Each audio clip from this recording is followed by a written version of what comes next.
Background. At the time of this experience, I was 27 years old, and I weighed 255 pounds. I am 6 feet, 2 inches tall. My experience with psychoactive substances was extensive. At the time, I was taking psychological excursions at least once a week. The intensity of these trips varied depending on mood, and how far I wanted to push myself. The substances involved were always used in some combination, which would be LSD, mushrooms, ketamine, DMT, and DXM. During this particular summer, I also had the pleasure of using ayahuasca a few times. In the summer of 2009, I was able to use DMT on a regular basis, and made it a habit for 90 days to use DMT each night.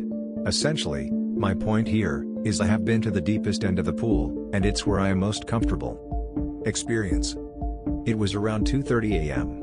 I phoned a friend, and instead of the usual spurious greetings, I opened the conversation with the question, "1 or 2?" To which my buddy replied, "2." So it was set into stone. I washed a vial with vodka, and took a shot. No turning back at this juncture. I was feeling incredibly tired. I had been out at a friend's place, where we had a few drinks, and smoked some cannabis. I was also feeling adventurous, which is what prompted my fate-based system of psychedelic administration. And Lady Fate wanted to dance with me that night. I reclined on my couch, and I waited for the familiar onset of the alert, lucid dream to set into effect. I slipped away into a dream state, in more ways than one. I awoke with the alarmed sensation of the room vibrating and moving. The come-up had taken place whilst I was asleep. I checked the clock on my phone, and it's around 3:15 a.m. It's hard to read the phone, those damn numbers keep melting into each other and running all over the place. I can see the usual images of the afterlife on my carpet, the dead haunting me in this dream, as they had come to do that summer. It's time. I know I want to go further.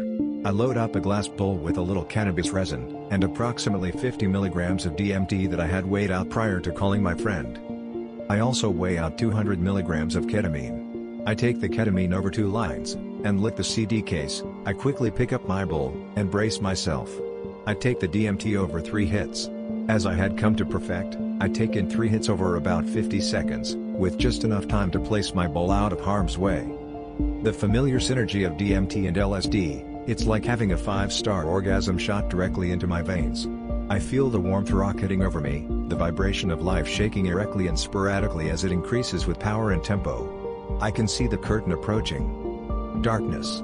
The headspace before the breakthrough, it's my own dark start, my own philosophical implosion with which I propel myself to the ethos of my universe and to the tip of the other side. My curtain is always endless entities. They reach for me, they speak to me, they teach me. The prism pattern within each of them is its own universe. Using the handy ladder exercise for my DXM trips, I propel myself upward and out of my physical self. Through the fucking curtain like a good psychonaut, and with each step upward, I feel less and less of myself. Until, I am out of my body, and I have broken through to the other side, the infinite universe sits before my weightless self. I feel nothing. I am conscious of where my physical self resides, albeit, I am completely detached from my physical being. I can feel the ketamine taking effect. The endless vision of the DMT and LSD third eye always gives way to a tiny tunnel vision effect of the dissociative psychedelics. The universe begins to tunnel forward like an underground train at 100 miles per hour. Even at this speed, I see every detail of the cave. Out of nowhere we cross over an ocean, where the waves look like the implosion of stars. The water, infinite, and endless, crystal fucking clear, like space itself. I can see us rapidly approaching a metropolis. Suddenly the train is underground again. The city also exists underground, it's like New York, Chicago, and the apocalypse had a threesome and shit out a mutant baby. I am baffled at the complexity before my third eye. Infinite but also nothing. Pointless. It just sprawls and sprawls and sprawls. What's complexity, without purpose? Depth without reason?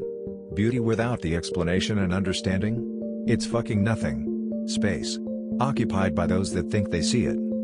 At some later junction, I come to on the couch. The walls are a triad of colors and designs. Fuck. It's light out.